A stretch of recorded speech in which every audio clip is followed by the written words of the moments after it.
പടിഞ്ഞാറൻ ആഫ്രിക്ക ക്രൈസ്തവ രക്തം വീണ് കുതിർന്നുകൊണ്ടിരിക്കുകയാണ്. Burkina Faso, Niger, Mali, Chad, Cameroon, Nigeria, Central African Republic, Congo മുതലായ രാജ്യങ്ങളാണ് പടിഞ്ഞാറൻ ആഫ്രിക്കയിൽ ഈ രക്തച്ചൊരിച്ചിലിന് വേദിയാകുന്നത്. ഈ അരുംകൊലകൾ കാണാനോ ലോകശ്രദ്ധയിൽ കൊണ്ടുവരാനോ മാധ്യമങ്ങൾ തയ്യാറാകുന്നില്ല എന്നത് ഒരു നഗ്ന സത്യം. പാശ്ചാത്യ ലോകത്ത് കുടിയേറ്റക്കാർക്കോ ന്യൂനപക്ഷ വിഭാഗത്തിൽപ്പെട്ടവർക്കോ എതിരായി എന്തെങ്കിലും സംഭവിച്ചാൽ ഇക്കൂട്ടർ സടകുടഞ്ഞെഴുന്നേൽക്കും.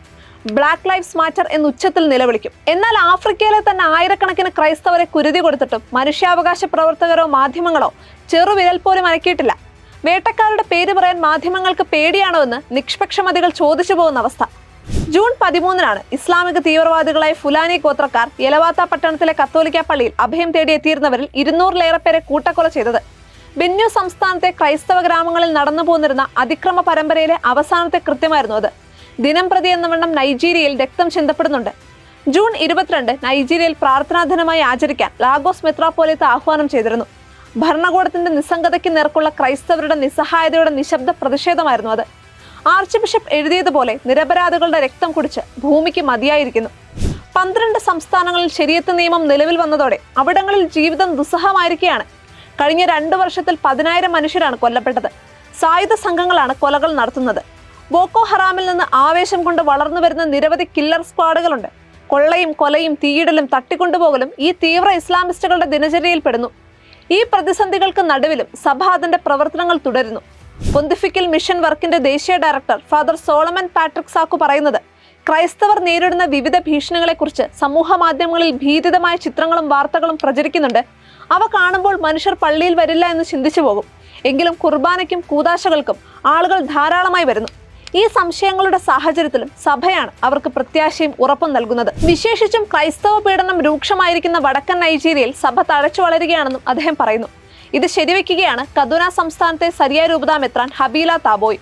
ക്രൈസ്തവരുടെ ജീവിതം എളുപ്പമാണെന്നല്ല അതിനർത്ഥം. ബിഷപ്പ് താബോ പറയുന്നത്, തീവ്ര ഇസ്ലാമിക് വാദികളുടെ ആക്രമണങ്ങളും ക്രിമിനൽ പ്രവർത്തികളും ഗോത്ര സംഘടനകളും അവരുടെ ജീവിതത്തെ സംഘർഷഭരിതമാക്കുന്നു. ബഹുഭൂരിപക്ഷം വരുന്ന സാധാരണ ഇസ്ലാം മതവിശ്വാസികൾക്ക് ഈ ആക്രമണങ്ങളിൽ പങ്കൊന്നുമില്ല. അവരും തീവ്രവാദികളുടെ ഇരകളാണ്. ക്രൈസ്തവരും മുസ്ലിങ്ങളും സമാധാനത്തിൽ കഴിഞ്ഞുകൂടിയിരുന്ന രാജ്യമാണ് നൈജീരിയ. ആഘോഷങ്ങൾ ഞങ്ങൾക്ക് പൊതുവായിരുന്നു. ഞങ്ങൾ പരസ്പരം വിരുന്നുകൂട്ടിയിരുന്നു. ഒന്നിച്ചാണ് ഫുട്ബോൾ കളിച്ചിരുന്നതും ചന്തയിൽ പോയിരുന്നതും. അപ്പോഴാണ് തീവ്രവാദികൾ വരുന്നത്. അവരുടെ അഭിപ്രായത്തിൽ മുസ്ലിം അല്ലാത്തവർക്ക് ജീവിക്കാൻ അവകാശമില്ല. അതോടെ ക്രൈസ്തവരുടെ ജീവിതം ദുസ്സഹമായി തീർന്നു. ഭീഷണമായ ഇത്തരം സാഹചര്യങ്ങളിലും ആളുകൾ ക്രൈസ്തവ സഭയിലേക്ക് ആകർഷിക്കപ്പെടുന്നുണ്ട്. 2020 തുടക്കത്തിൽ കദുന സെമിനാരിൽ നിന്ന് 4 സെമിനാരിക്കാരെ തട്ടിക്കൊണ്ടുപോയ സംഭവം ബിഷപ്പ് താബോ അനുസ്മരിക്കുന്നു. അവരിൽ 18-കാരനായ മൈക്കിൾ നാദി എന്ന സെമിനാരിക്കാരനെ തീവ്രവാദികൾ കൊന്നുകളഞ്ഞു. 3 പേർ ജീവനോടെ തിരിച്ചു വന്നു. ഈ സംഭവത്തെ തുടർന്ന് സഭാ നേതൃത്വം ഭയപ്പെട്ടത് മേലിൽ സെമിനാരി പഠനത്തിന് യുവാക്കൾ എത്തില്ലെന്നാണ്. എന്നാൽ നേരെ മറിച്ചാണ് സംഭവിച്ചത്. കൂടുതൽ ചെറുപ്പക്കാരാണ് വൈദികരാകാൻ ആഗ്രഹിച്ച സെമിനാരിയിൽ ചേർന്നത്.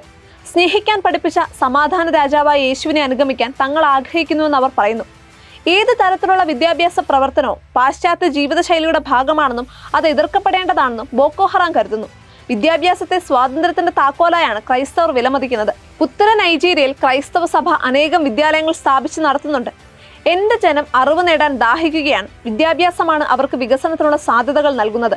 തെറ്റും ശരിയും തിരിച്ചറിയാൻ സഹായിക്കുന്നത് വിദ്യാഭ്യാസമാണ് എന്ന ബിഷപ്പ് ദാബോയുടെ ഈ വാക്കുകൾ പ്രസക്തമാണ്. ആഫ്രിക്കയിൽ ഏറ്റവും അധികം ജനസംഖ്യയുള്ള നൈജീരിയ ഒരു സാമ്പത്തിക ശക്തിയുമാണ്. 2023 മെയ്യിലാണ് ബോള അഹമ്മദ് ടിൻസു പ്രസിഡന്റ് ആകുന്നത്. അദ്ദേഹം രാജ്യത്തെ പുരോഗതിയിലേക്ക് നയിക്കുമെന്ന് പ്രതീക്ഷിച്ചിരുന്നെങ്കിലും അത് അസ്ഥാനത്തായി. അസംസ്കൃത വസ്തുക്കൾ ധാരാളമുള്ള നൈജീരിയ ഒരു ദരിദ്ര രാജ്യമായി തുടരേണ്ട ആവശ്യമില്ല. അവ പൊതുസമൂഹത്തിന്റെ നന്മയ്ക്കായി ഉപയോഗിക്കാൻ കഴിയുന്നില്ല. രാജ്യം നേരിടുന്ന വലിയ വെല്ലുവിളി സമൂഹ ജീവിതത്തിന്റെ എല്ലാ തലങ്ങളിലുമുള്ള അഴിമതിയാണ്. കൂടുതൽ സുരക്ഷിതത്വം വാഗ്ദാനം ചെയ്താണ് പ്രസിഡന്റ് ബോള ടിൻസു അധികാരമേറ്റതെങ്കിലും അവസ്ഥ കൂടുതൽ മോശമായെന്ന് ആംനസ്റ്റി ഇന്റർനാഷണലിന്റെ ഡയറക്ടർ ഇസ സനൂസി പറയുന്നു. ബോക്കോ ഹറാമും IS വെസ്റ്റ് ആഫ്രിക്കൻ പ്രൊവിൻസുമാണ് ഏറ്റവും അധികം ഭീകരപ്രവർത്തനങ്ങൾ നടത്തുന്നത്. ഈ ഗ്രൂപ്പുകൾ വടക്ക് കിഴക്കൻ മേഖലകളിൽ ശക്തമാണ്. ലോകത്തിന് മുൻപിൽ വെളിപ്പെടാത്ത അനേകം അക്രമ സംഭവങ്ങളും നൈജീരിയയിൽ അരങ്ങേറുന്നുണ്ടെന്ന് സനൂസി പറയുന്നു. മെയ് 24, 26 തീയതികളിൽ ഫുലാനി ഭീകരർ കുട്ടികളെ ഉൾപ്പെടെ 30 പേരെ കൊലപ്പെടുത്തി. പോലീസും പട്ടാളവും ഒക്കെ നിഷ്ക്രിയരാണ്. ഓശാന ഞായറാഴ്ച പ്ലാറ്റോ സംസ്ഥാനത്ത് 56 ക്രൈസ്തവരെ നിഷ്ഠൂരമായി വധിച്ചു. അന്ന് മുറിവേറ്റ അനേകർ പിന്നീട് മരണത്തിന് കീഴടങ്ങി. നൈജീരിയൻ സമൂഹത്തിൽ മതം ഒരു പ്രധാന പങ്ക് വഹിക്കുന്നുണ്ട്. എല്ലാ കാര്യങ്ങളും മതത്തിന്റെ കണ്ണിലൂടെ കാണുന്ന ഒരു വ്യവസ്ഥയാണ് അവിടെയുള്ളത്. ജനസംഖ്യാ പെരുപ്പവും കാലാവസ്ഥാ വ്യതിയാനവും സാമ്പത്തിക സ്രോതസ്സുകളുടെ കുറവുമൊക്കെ അക്രമത്തിലേക്ക് തള്ളിവിടുന്നു. രാജ്യത്തിന്റെ വടക്ക് ഭാഗത്തുള്ള നാടോടികളായ ഫുലാനികൾ ഇടയന്മാരാണ്. കാലാവസ്ഥാ വ്യതിയാനത്തിന്റെ ഫലമായി അവിടുത്തെ പുൽമേടുകൾ അർദ്ധമരുഭൂമിയായി മാറുകയും ഇടയന്മാർ മേച്ചിൽ സ്ഥലം തേടി തെക്കൻ പ്രദേശങ്ങളിലേക്ക് നീങ്ങുകയും ചെയ്യുന്നു. കൂടുതൽ പച്ചപ്പും ജലലഭ്യതയുമുള്ള തെക്കൻ സംസ്ഥാനങ്ങളിൽ കൃഷിക്കാരാണ് കൂടുതൽ. അവർ ഭൂരിഭാഗവും ക്രൈസ്തവരുമാണ്. ഫുലാനികളാകട്ടെ മുസ്ലിങ്ങളും. ഫുലാനികളിലെ തീവ്രവാദികളായ ഒരു ന്യൂനപക്ഷം അക്രമവും കൊള്ളയും കൊലയും നടത്തി ക്രൈസ്തവരെ ഇല്ലാതാക്കുമെന്നും അങ്ങനെ അവരുടെ കൃഷിസ്ഥലങ്ങൾ കയ്യേറി തങ്ങളുടെ ആടുകളെയും കാലികളെയും പോറ്റാമെന്നും കരുതുന്നു. പൗരന്മാരുടെ സുരക്ഷ ഉറപ്പാക്കേണ്ട ഭരണകൂടമാണെങ്കിൽ ഒന്നും കണ്ടില്ലെന്ന് നടിക്കുകയും ചെയ്യുന്നു.